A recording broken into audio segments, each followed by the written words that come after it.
Salut à tous, on se retrouve aujourd'hui le 28 juin 2024 pour la sortie du second token de dette de Realty. Donc je vais donner mon avis.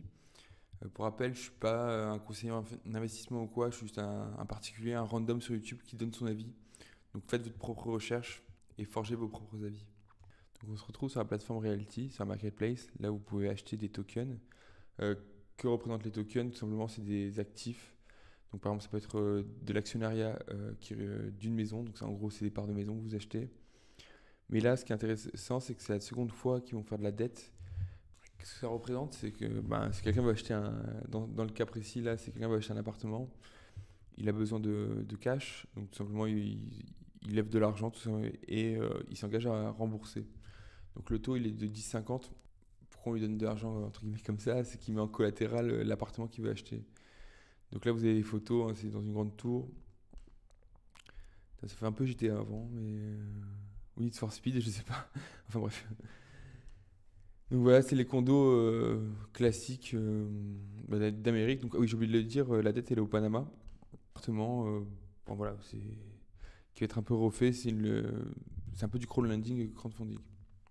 Ça, alors je sais jamais si c'est crowdlending ou crowdfunding, hein, j'en ai déjà fait sur la première brique.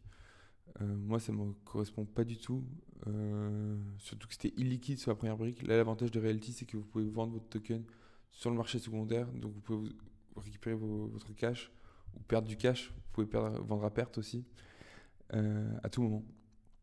Sachant que c'est un marché secondaire décentralisé, donc c'est ouvert 24/7, hein.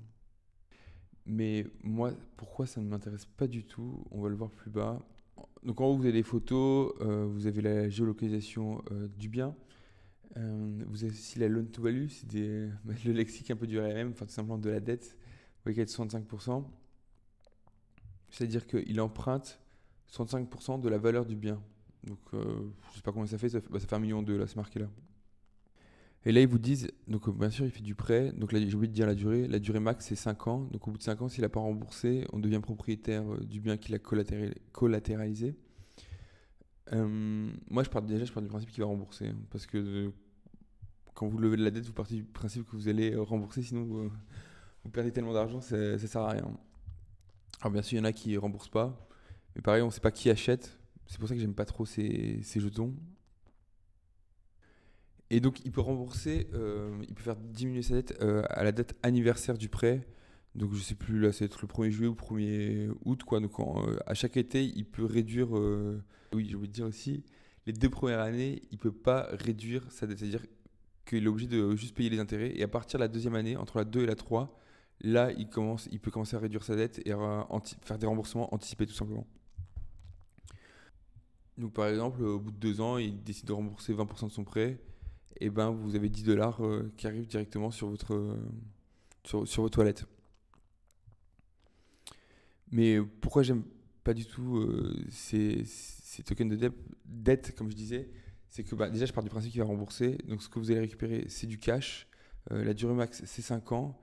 Et en fait, le cash, ça se fait manger par l'inflation, quoi. Donc, sur 5 ans, ça peut commencer à faire beaucoup. C'est pour ça que j'investirai pas là-dessus en toute transparence. Mais voilà, c'était juste pour donner mon avis. Et là, ce que je vais dire, c'est vraiment pour flex, hein, pour ces discussions d'un bar PMU un dimanche. Donc, imaginez l'odeur du tabac froid. Le taux est quand même de 10,50, ce qui est ce qui est très élevé. Alors, je sais, les taux d'emprunt au Panama, ils sont de 6%. Donc, il y a quand même 4% de différence. Je ne sais pas du tout. Après, tout ce qui est crowdfunding, crowdlending, je sais que les taux sont toujours plus élevés, mais j'en ai aucune idée. Moi, mon avis, c'est que c'est un mec qui attend le bull run tout simplement et qui veut déjà acheter son appart et qui revendra après, enfin qui sortira après, je sais pas moi, des cryptos. Euh, et tout simplement, il sait qu'il va faire plus de 10%. Mais bon, ça, je sais pas du tout qui est derrière. Je sais même pas si c'est vrai ou pas. C'est vraiment pour flex. Donc, prenez vraiment, mais vraiment pas ça au sérieux. C'était juste mon avis. De toute façon, toute la vidéo, c'est que mon avis, hein. Et là, on se retrouve sur le RMM. C'est pas du tout mon wallet, c'est le wallet de quelqu'un. Vous voyez, je suis juste en mode lecture. Le X-Factor est à 1. Il est à 69,99. Sachant qu'à 70, on se fait liquider. Il a pas du tout remboursé sa dette. Ça sent le roussillon pour monsieur ou madame, hein. Surtout qu'en face, il y a la Multifamily.